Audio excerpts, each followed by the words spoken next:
নারায়ণগঞ্জে বিএনপির সমাবেশকে সফল করতে বিএনপির বিভিন্ন অঙ্গ সংগঠনের বিশাল মিছিল নিয়ে যোগদান।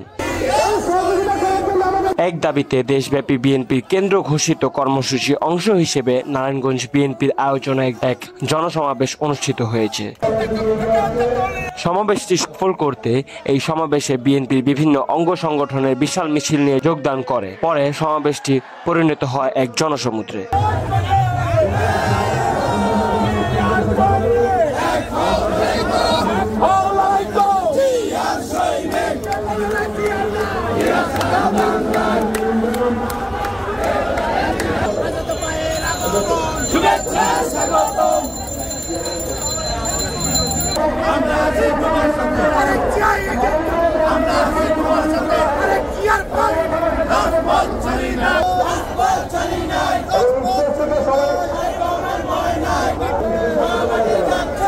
আমরা অভিনন্দন জানাচ্ছি এবং সবাইকে জন্য অনুরোধ জানাচ্ছি।